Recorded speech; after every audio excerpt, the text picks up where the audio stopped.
அஸ்ஸலாமு அலைக்கும். Welcome to Mexa kitchen. இன்றைக்கி சிக்கன் பிரியாணி செய்ய போகிறோம். ஸ்டார்ட் பண்ணலாமா? கேஜி சிக்கன் எடுத்திருக்கேன். மேரினேட் பண்ணிக்கலாம். 2 டேபிள் ஸ்பூன் இஞ்சி பூண்டு போட்டுட்டு 1 table spoon chilli powder, 1/2 table spoon pepper and jeera, அதுவும் 1/2 டேபிள் ஸ்பூன் போட்டுக்கோங்க. அப்புறம் சால்ட்டு தேவையான அளவு போட்டுட்டு ஒரு லெமனோட ஜூஸை நான் ஆட் பண்ணியிருக்கேன். அதையும் சேர்த்துட்டு நம்ம நல்லா மேரினேட் பண்ணிக்குவோம். நல்லா மிக்ஸ் பண்ணதுக்கப்புறம் ஒரு டேபிள் ஸ்பூன் நம்ம ஆயில் சேர்த்துக்கலாம். ரீஃபைன் ஆயில் சேர்த்துக்கோங்க. அதையும் சேர்த்துட்டு நல்லா மிக்ஸ் பண்ணிவிட்டு ஃப்ரிட்ஜில் வச்சுருவோம்.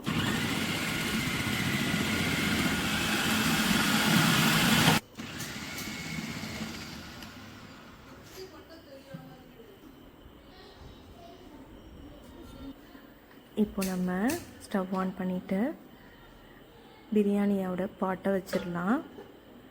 இதில் நம்ம ஆயில் ஆட் பண்ணிப்போம். நான் 50 ml ஆயில் சேர்த்துருக்கேன். 25 ml கீ ஆட் பண்ணிக்கிறேன். நல்லா ஆயில் சூடு வந்ததுக்கப்புறம் நம்ம ஃபுல் ஸ்பைசஸ் சேர்த்துக்கலாம். ஒரு பெரிய பட்டை, அப்புறம் பிரிஞ்சி இலை, அப்புறம் ஒரு 4-5 கிராம்பு, ஒரு 5-6 ஏலக்காய் போட்டுக்கலாம். இது நல்லா வெடிப்பு வந்ததுக்கப்புறம் நம்ம ஆனியன் ஆட் பண்ணிக்குவோம். நான் 1/2 kg ஆனியன் ஆட் பண்ணியிருக்கேன்.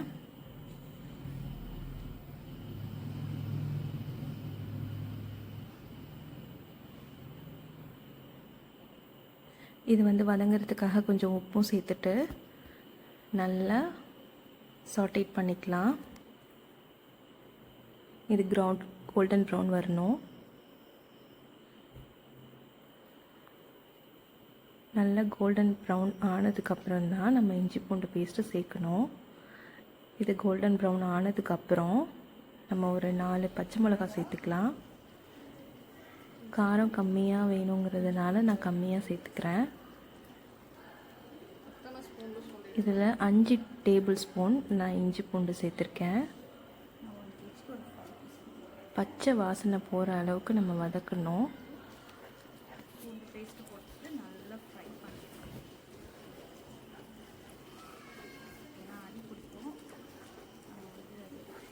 இது நல்லா வதங்கினதுக்கப்புறம்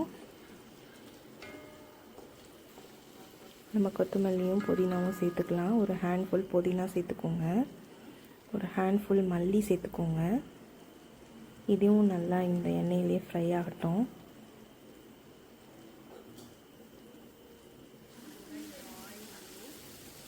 நல்லா ஃப்ரை பண்ணதுக்கப்புறமா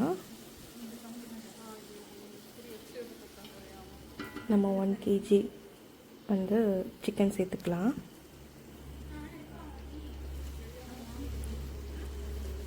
நான் 1 kg பிரியாணி செய்கிறதுனால நான் 1 kg சிக்கன் எடுத்திருக்கேன். சிக்கன் எவ்வளோ நிறையா போட்டாலும் டேஸ்ட்டாக இருக்கும். அதே போல் ஆனியன் நிறையா சேர்த்துக்கிட்டிங்கன்னா நல்லாயிருக்கும். இப்போ சிக்கன் சேர்த்துக்கலாம்.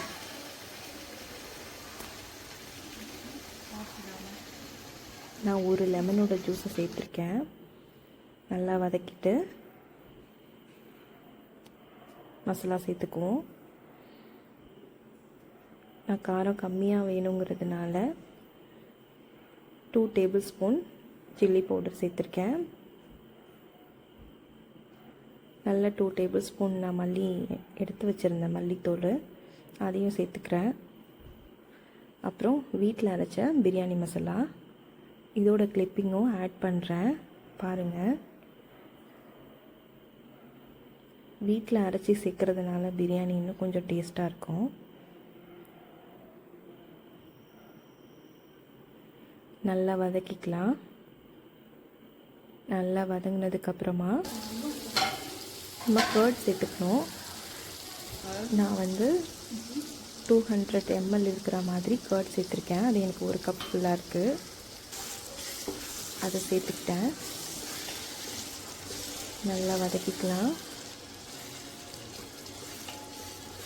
இந்த சிக்கன் வந்து நல்லா இந்த தயிர்லேயே ஊறி கொதி வந்ததுக்கப்புறம் நம்ம டொமேட்டோ சேர்த்துக்கலாம். அதுவும் ஒரு 400 கிராம் எடுத்திருக்கேன் நான். அது இப்போ நம்ம இந்த தக்காளி, தயிர், லெமனு இந்த ஜூஸோடையே நல்லா இந்த சிக்கன் வந்து ஓரளவுக்கு வெந்துடும்.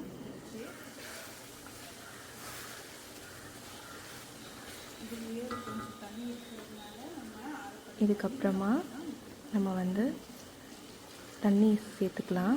நான் வந்து 1 kg பிரியாணிங்கிறதுனால நான் 1.5 படி தண்ணி எடுத்திருக்கேன்.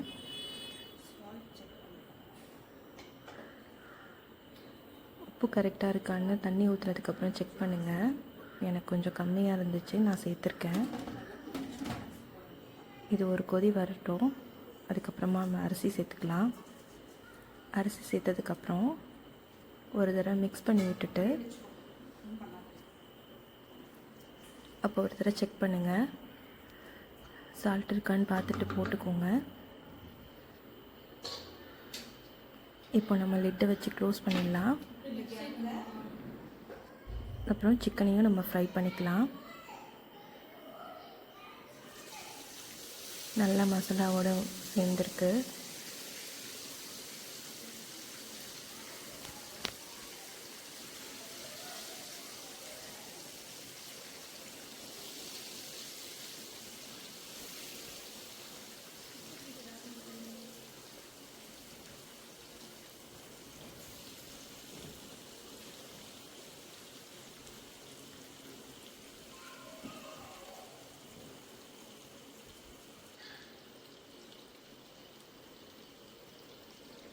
இப்போ ஒரு 15 மினிட்ஸ் ஆகிடுச்சு. பிரியாணியை பார்க்கலாம். இது முக்கால்வாசி வெந்துருச்சு. இப்போ நம்ம தம் போட்டால் தான் நமக்கு கரெக்டாக இருக்கும். ஒரு தடவை நல்லா கிளறி விட்டுட்டு அரிசி உடையாத மாதிரி ஒரு தடவை கிளறிக்கோங்க.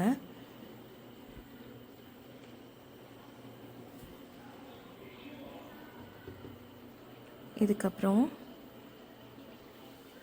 நம்ம அடியில் பழைய தோசைக்கல்லை வச்சு தம் போடலாம். மேலே ஏதாவது வெயிட்டான பொருளை வச்சு மூடிக்கோங்க.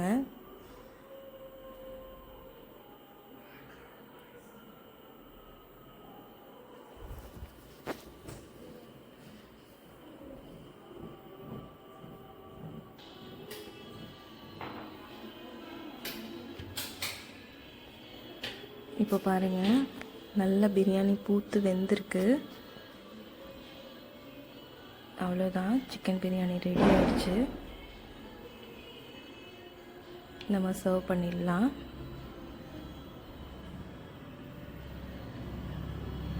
அரிசியும் ஒன்றோட ஒன்று குழஞ்சி போகாமல் நல்லா வெந்திருக்கு.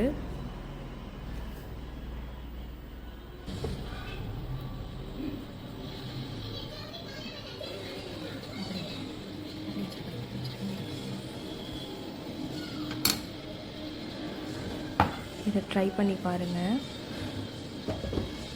உங்களோட கமெண்ட்ஸை கமெண்ட் செக்ஷனில் சொல்லுங்கள். தேங்க்யூ. அஸ்ஸலாமு அலைக்கும்.